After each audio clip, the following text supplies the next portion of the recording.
Hello, and welcome to Daona Farm. Daona Farm is located in Shoreham, Vermont on the rolling hills, and we're about 1 mile from Lake Champlain. Here at Daona Farm, we are in our 4th generation of ownership. Daona Farm got its name from generation number 2. It was a combination of their middle names. Davis and Leona were used to form the name Daona. Here we milk 1,000 Holstein cows with a few other random breeds thrown in. In addition to our 1,000 dairy cows, we raise all of our own young stock and heifers, and we have 200 Wagyu beef cows. All of our milk goes into making delicious Cabot cheddar cheese and other dairy products that Cabot markets. My name is Courtney Bannock, and I'm the herd manager here. Welcome to the calving pens. These calving pens are designed specifically for an animal to have her baby in. When one of our workers notices a cow is near to having her calf, they separate her from the herd and put her in one of these pens. Cows enjoy some privacy and quiet time when they have their calf. Once a calf is born, the mama licks the calf off and she's given a container of electrolytes to refuel afterwards. The cow is then milked out for her colostrum, which is the first milk out of a cow after she has her baby. This colostrum is full of extra antibodies and nutrients that help get the calf off to a strong start. In addition to colostrum, the calf's navel is dipped, and then if we are keeping the calf, she receives 2 sets of ear tags. One that is her federal identification that she will have for the rest of her life, and the other one is her barn number, which is how we will identify her. We also weigh the calves to get an average birth weight on our animals and know what we are dealing with. If it is a bull calf or a boy, we do not keep those calves on the farm, and those ones are processed differently. Welcome to the calf hutches.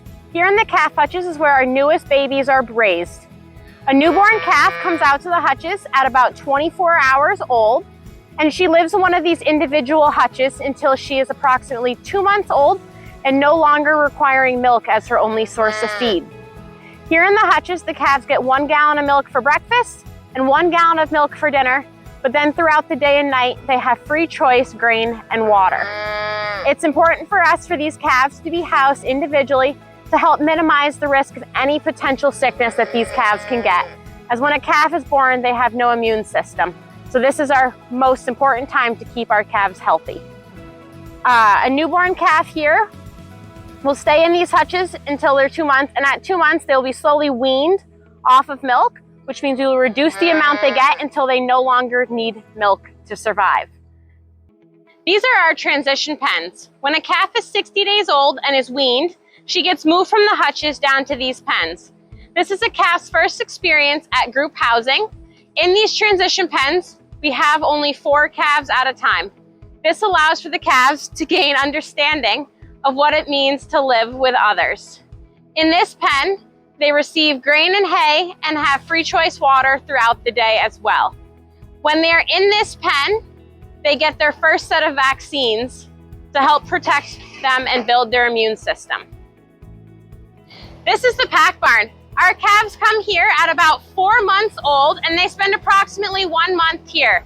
This is the calves' chance to get to know how to live in a larger group of animals. They've just come from only living with 4 friends to now living with about 20. This group of animals will move together as one solid group for the next 3 months of their lives through our heifer barn. So this is their first opportunity to learn how to live together as a group. The calves in this barn here are getting both silage, hay, and grain all day long. Oh, it's Daona! Hi. So this is our heifer barn. When our animals leave the pack barn, they come into this first pen. They're approximately 5 months old, and then they move together to be 6 months old and 7 months old. In these pens here, the animals go from getting a mix of different feeds to getting just silage. They also get all of their heifer vaccines in these first 2 pens here that give them the immunity they need before they become cows. In this pen here, there's about 20 calves, and they have now gone from living in a bed pack to living in stalls. Our stalls here are bedded with a mixture of sawdust and bedding solids. This allows us to not only reuse some resources from the farm, but also a way to keep our calves clean and dry and off the ground. These are our commodity bays. We get every ingredient of our feed delivered individually. This allows us to have a better control over what each group of cows is eating based on what their nutritional needs are. On the farm, we have a nutritionist that comes once a week, and he specially formulates the recipes for every group of cows to fit what their needs are. In these commodity bays, there are things like cornmeal, canola meal, even cracked corn that looks like some of your breakfast cereals. And then behind me, we have the feed bunks. Under each one of those piles of tires, there is either chopped grass or chopped corn, which we use to ferment, which is what's happening underneath the plastic and tires, because cows prefer fermented feed based on the profile of their stomachs.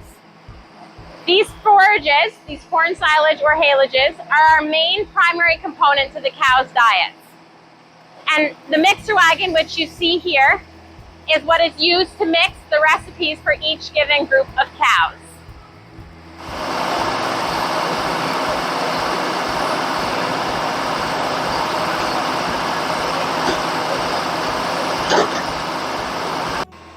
Now we are in our BRU, or bedding recovery unit. Manure gets pumped twice a day from the cow barn over to this storage tank. This pit is about 15 feet deep, and it has an agitator that runs all day to help keep that manure at a liquid slurry so it doesn't set up.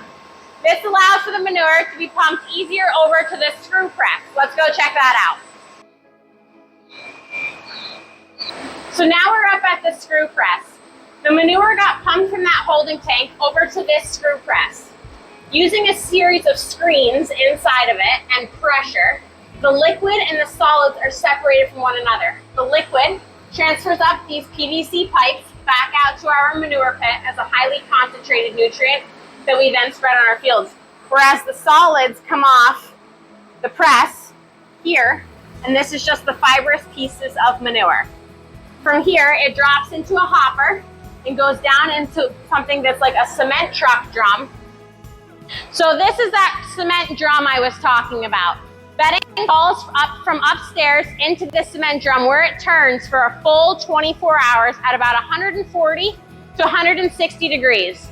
During that time, it sterilizes the bedding or kills any potential bacteria that could be present, and it heats it up and dries it. So now it comes out as this solid fiber that we'll actually use to put back underneath the cows. So as it comes out of the cement drum, it comes up this conveyor belt that goes into the other room. Let's go check out the final product. So that conveyor belt from the other room runs into this room, and you can see it falling into this large pile. This pile here is the final product. It's had time for air to hit it and to dry it out now so that it's light and fluffy. We take this pile every day and we put it back in the stalls underneath some cows and heifers. This allows us to reuse every possible nutrient we can on the farm. Normally, it would cost us 3 times as much to ship in a tractor trailer load of sawdust from Canada. So we can make this product using resources we already have for a fraction of the cost. You'll notice that all of our cows have these yellow and black collars on. The little blue box on their necks is a transponder, and that transponder gives us accurate activity minutes or time of movement every minute of the day. It also measures the rumination that a cow does, which is how much chewing she does or digesting of her feed. That is used to help us identify animals that might be in heat and needing to be bred, or identify an animal that is sick. And these collars have allowed us to treat a cow or find her maybe not feeling well 3 days before we would find them sick without them.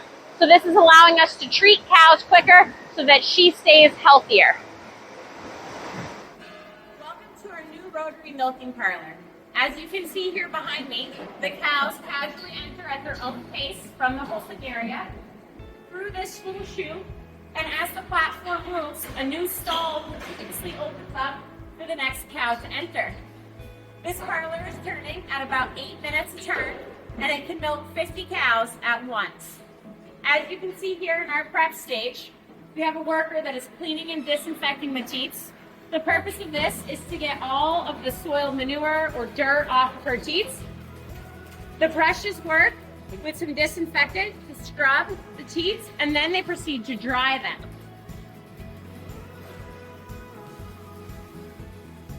At the next station, next worker next to the cow to harvest the milk. He carefully puts on all 4 pieces and then hangs the machine so it properly milks out the cow.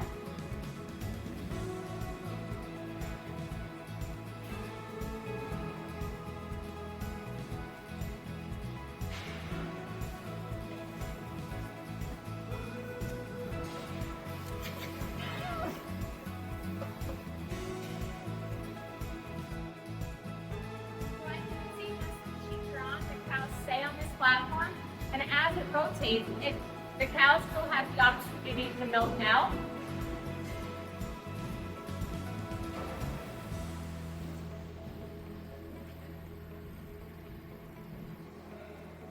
The parlor is smart enough to know when a cow is almost done milking. When she's almost done milking, or when she is done, I should say, the machine is smart enough to know that, and it comes off by itself.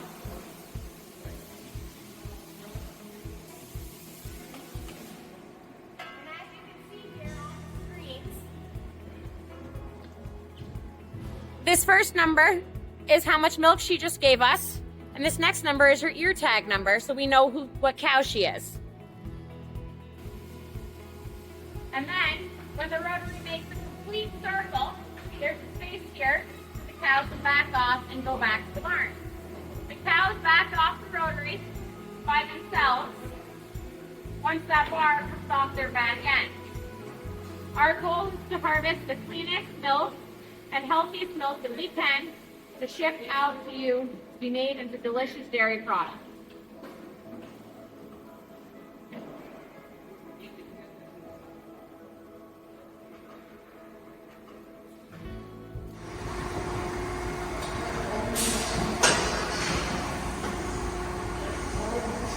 There, got it.